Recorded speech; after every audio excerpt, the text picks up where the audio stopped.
तो इस क्वेश्चन में अपन लोगों को दो चीज़ें दे दी गई हैं, एक ये क्वेश्चन दे दी गई है और एक यहाँ पे एक्सप्रेशन ये दे दिया गया। हाँ या ना बोलो। ठीक है, अब हमें क्या है, x की पावर 5 की वैल्यू क्या है 1। ठीक है, एक चीज़ बताना, x की पावर 5 की वैल्यू क्या है 1। अगर इस 1 को हम 1 की पावर 5 लिख देंगे तो क्या कोई बहुत बड़ी गलती हो जाएगी क्या हमसे? है, इसे 1 की पावर 5 लिख दें? हाँ या ना बोलो भाई। इसे 1 की पावर 5 लिख दें तो x इक्वल्स टू 1 हो जाएगा। हाँ या ना? तो x की वैल्यू जब 1 हो जाती है, हर जगह x की वैल्यू 1 रखो तो ये हो गया 1/2 हो जाएगा प्लस 1/2 प्लस 1/2 और ये प्लस 1/2। ठीक है, जब 2 सेम है, जब इसका डिनोमिनेटर सेम है तो क्या करेंगे अपन लोग, 2 लेके डिनोमिनेटर में 2 हो गया, न्यूमरेटर में क्या हो जाएगा 4/2। 4/2 हो गया तो ये 2 हो गया। हाँ या ना बोलो भाई। कितना सिंपल क्वेश्चन था, ऐसा कर दिया था। हाँ चलो ठीक है। हाँ क्या है, अच्छा ये कॉन्सेप्ट क्या है, कॉन्सेप्ट को थोड़ा सा गौर से देखना।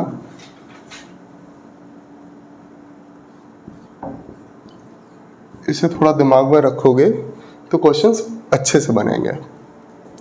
a-5 का होल स्क्वायर, इस तरीके के क्वेश्चन आप लोगों ने देखे होंगे, प्लस b+6 का होल स्क्वायर प्लस c-9 का होल स्क्वायर इक्वल्स टू 0। ठीक है, इस तरीके का क्वेश्चन आता है, वो बोलेंगे a प्लस बी प्लस सी की वैल्यू निकाल दो।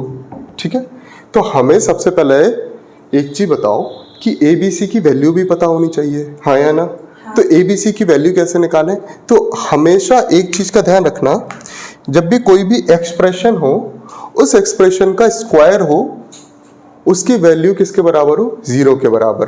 तो हर एक्सप्रेशन की वैल्यू 0 है। ठीक है, इसकी भी 0 है, इसकी भी 0 है, इसकी भी 0 है। ठीक है, स्क्वायर्स के एडिशन अगर 0 के बराबर है तो हर स्क्वायर की वैल्यू क्या है, 0 के बराबर है। हाँ या ना बोलो भाई।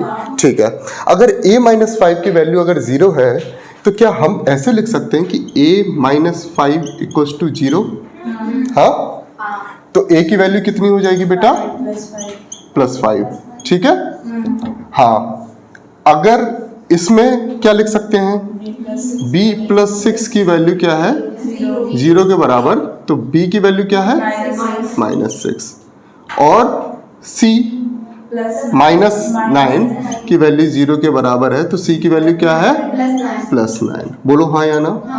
ठीक है, अगर इससे ये निकल आया है तो हम ए बी सी की वैल्यू निकाल लेंगे। ए की वैल्यू क्या है 5 +5 और बी की वैल्यू -6 और सी की वैल्यू +9। हाँ या ना बोलो।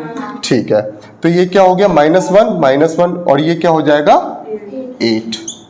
हाँ या ना? क्लियर निकल आया? तो इस चीज को याद रखोगे। हाँ, तो नोट डाउन कर लो।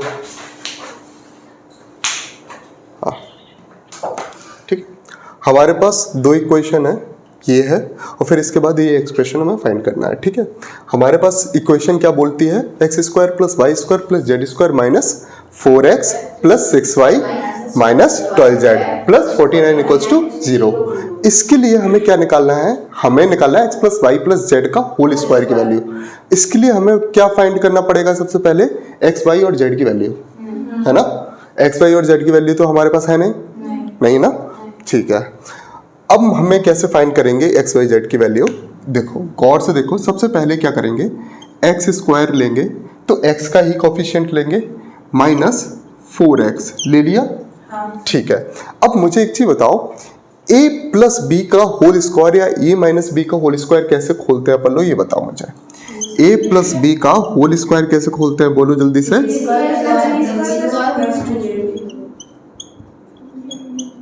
हाँ या ना? a - b का होल स्क्वायर कैसे खोलते हैं बेटा,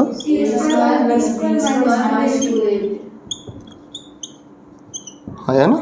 ठीक है, अच्छा अगर ये a² दिख रहा है, ये 2ab दिख रहा होगा, ठीक है। तो b स्क्वायर क्या होगा, 4 ही तो होगा, है ना। 2ab का मतलब क्या होगा, 2 इंटू x इंटू, अब क्या होगा, 2 ही तो होगा, तभी तो 4x आएगा। तो इसका मतलब क्या है, इसका मतलब क्या है, जो अगली वैल्यू होगी वो कितनी होगी, 4 +4 होगी -4 होगी, वेरी गुड। ये माइनस में है ना, ठीक है, कर लिया। अब प्लस करके अगला क्या है, y स्क्वायर किया, हाँ, इसे ऐसा सेपरेट करते हैं हम, y स्क्वायर। तो y स्क्वायर के साथ क्या है, 6y है ना, 6y। इसमें से 2 से डिवाइड कर दो 6 को, 3 हो जाएगा, 3 का स्क्वायर क्या होगा, 9। तो क्या हो जाएगा, अगला क्या हो जाएगा, 9। समझ में आ रहा है, समझ में आया, हाँ। अगला क्या हो जाएगा, इसे हटा दूं, ठीक है। अगला क्या हो जाएगा, z स्क्वायर माइनस 12z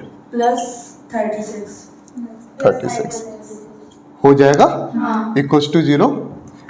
अब ये देखना, ये जोड़ोगे 36, 9 +4, ये सब 49 के ही बराबर हो गया, समझ रहे हो किस तरीके से हमने इस चीज को डिवाइड कर दिया। ये 49 पूरा डिवाइड हो गया, इसकी बात समझ में आ रही। अच्छा, अब हम क्या करेंगे, इस चीज को ये जो चीज है इसे कैसे लिख देंगे, x -2 का होल स्क्वायर प्लस y+3 का y+3 का होल स्क्वायर, और ये क्या हो जाएगा, z-6 का होल स्क्वायर इक्वल्स टू 0। अब वैसे ही फॉर्मेट में आ गया जैसे पहले था, हाँ। तो x की वैल्यू क्या हो जाएगी, +2, y की वैल्यू -3 और ठीक है। ये क्या हो गया, +3 होगा बचा, +3 +2 क्या हो गया, 5 की वैल्यू क्या होगी, 5 का स्क्वायर कर दो इधर, क्लियर है या ना, कोई डाउट, चलो। अच्छा, इस जो तरीके से अपन लोगों ने इस क्वेश्चन को सॉल्व किया है वो थोड़ा सा लॉन्ग मेथड है, ट्रेडिशनल मेथड तो वही है, लेकिन बट अगर उस मेथड से अगर हम क्वेश्चन सॉल्व करने जाएंगे तो हो जाएगा समय, क्योंकि इतनी जल्दी घाई में हम लोग उस क्वेश्चन को सॉल्व नहीं करते। और ये क्वेश्चन क्या होते हैं, मार्क्स देने वाले होते हैं, ठीक है, और समय बचाने वाले होते हैं। तो आप लोगों को क्या देना है, जैसे x की वैल्यू निकालनी है तो x का कोफिशिएंट क्या है, 4। x का कोफिशिएंट, x और y और z की वैल्यू चाहिए ना अपन लोगों को, तो x का कोफिशिएंट और y का कोफिशिएंट बताओ मुझे सबसे पहले। x का -4, इसका साइन उल्टा करो, +4 अपॉन 2 कर दो, ठीक है, तो इसकी वैल्यू होगी 2। इसका कोफिशिएंट y का कोफिशिएंट क्या है, -6 अपॉन 2, -6/2, इसका क्या होगा, -3, हाँ या ना। अच्छा, z का कोफिशिएंट क्या है, प्लस का 12 अपॉन 2, तो ये हो जाएगा +6, हाँ या ना। तो ये सिमिलर वैल्यूज आ गई। अब अपन लोगों को क्या हो गया, इसका सम क्या हो गया, 5 के बराबर, और यहाँ पे 25 वैल्यू, 5 का स्क्वायर 25, क्लियर, जल्दी आ गया, हाँ। तो क्वेश्चन क्या है, ये जो एक्सप्रेशन है इसमें a + b + c की वैल्यू निकालनी है। अच्छा, तरीका क्या है इसे निकालने का, सीधा पहले पता था, a b c की वैल्यू कैसे निकालेंगे अपन लोग, 16/2, हाँ, इसका जो साइन है उसको अपोजिट कर दो, तो ये हो जाएगा -16/2, इसको 2 से डिवाइड कर दो, हाँ, और दूसरा b का है तो इसे क्या करोगे, -12b है ना कोफिशिएंट इसका, तो इसे अपोजिट कर दो साइन को, +12/2, और c के लिए जो कोफिशिएंट है -18 है, उसे अपोजिट कर दो तो क्या हो जाएगा, +18/2, तो ये हो जाएगा 16/2 को क्या कर देंगे बेटा, -8, और ये क्या हो जाएगा +6 और ये क्या हो जाएगा +9। ठीक है, ये हो जाएगा, ये कितना हो गया 7। ठीक है, ए बी सी की वैल्यू होगी 7 और अगर a + b + c का होल स्क्वायर मारेंगे तो 49। ठीक, क्लियर। हाँ।